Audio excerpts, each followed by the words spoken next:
See, like this morning when we came in, there was quite the young girls, kind of teenage years that we saw were in. Is that their kind of first step into? I mean, what is the kind of the process? Because you said you've been doing it since you've been really young. So is that how basically you get into it and you just have to? I mean, I think there's a lot of processes. All of us have done different things. I mean, there's people here that have gone through the Royal Ballet School from when they were like 10. I think you can join there. You do like your normal schooling on top. My process was different to that, but then you've got people that stayed at home until they were 15 and then went to a full-time school. Generally, you go to a full-time school before getting into a company. I've never heard of anyone that just went from backyard ballet into a company. For me, I moved countries to go to a school in Sydney in Australia, and I was kind of doing that by day and then schoolwork at night. And then I went to Australian Ballet School when I was 15. I did 3 years study there, and then I got a job from that. So it is pretty intense. I'm not sure what you went to conservatoire. Yeah, I went to a school in Paris when I was 13, and then I did all up to my A-levels, split time between ballet and normal school.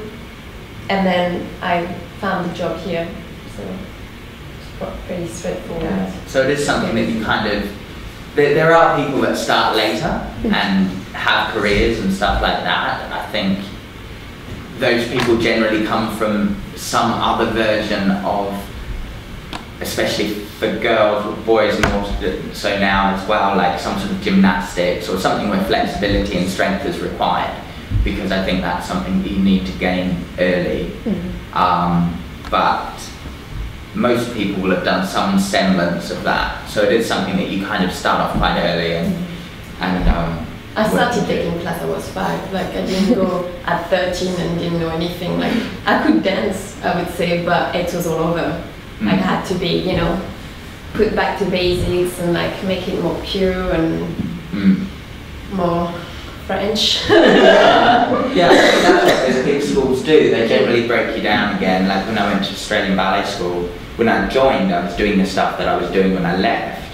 But my first year was taken straight back to basics, and we were taught the style of that school, because that school then goes into the company. So you had to be retaught, and also you go into a school with people of different levels. So I'd been in full-time school, some people had only been at night school, some people had been going twice a week and just had exceptional talent. So we were all lumped in together and then had to be created equal. And then slowly they build you back up again. In their version of what it should be. So I think that's fairly normal.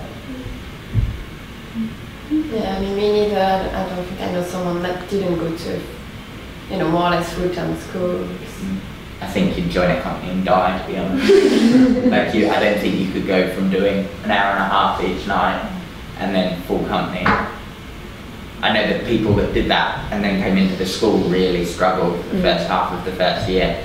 Just the level of, not damage, but the level that your body is expected to do during the day. You know, hour and a half class in the morning, 15-minute break, 2-hour class, 15-minute break.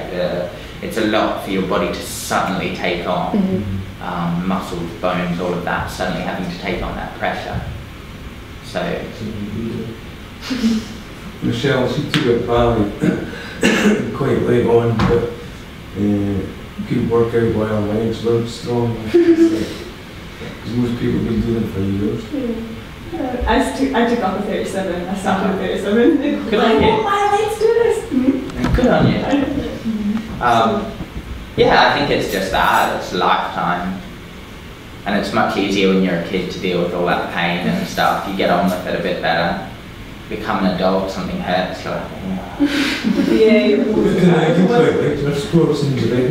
I got a point injury and I was like, yes.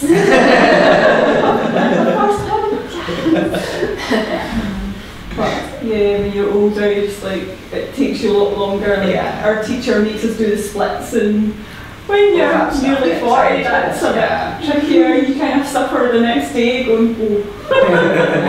When you were a kid, it was like, yeah, exactly. There's the old line, of course, that I can do everything now that I could do when I was 21, and it just goes to show how pathetic I was. you mentioned something earlier on about characterisation, and I was just thinking that sometimes you play quite a lot of dark kind of characters. Yeah. Is that easier to get into or difficult? How do you get into that? I think in a way it's easier because a dark character is not really who I am. So it's easier to create something far away from your personality, even though you've got to try and link it to your personality. So you've got to find those things in yourself and then create a character from it. I think it's much easier to create a character that's further, because if, say I was playing someone similar to myself, it's too easy to just go in and just be me, and then it's not really a character, it's just me. So I'm not taking on any new information. I'm kind of being a bit lazy with it, I guess. So maybe I'll keep that in mind for later. But but yeah, dark characters, and also dark characters are often more fun in ballets and in plays and stuff like that. They're more interesting. Their journeys are far more interesting. I mean, doing Stanley recently, he's not nice, but it's interesting to be not nice like that and to work out why he's not nice, and also to the compulsions and things like that these people kind of have is quite interesting. So in that, there's more to it for me. But when they're nice characters, it's more difficult. I mean, playing someone, say like Mitch, which I think Adam played amazingly, I would struggle with that. I'm not very good at comedy or that kind of quirkiness. I'm not good at that at all. So something like that I would find very difficult. So maybe they just think that I'm quite a dark person. They're like, that's the one. It's quite often like we don't do very like diverse thing all the time, especially in characters. They tend to, you would do the dark stuff, I would do the little girl. Like I don't think I ever done like a nasty character, like maybe Queen of Hearts. But I did like 2 shows. I don't even remember it really happened or not.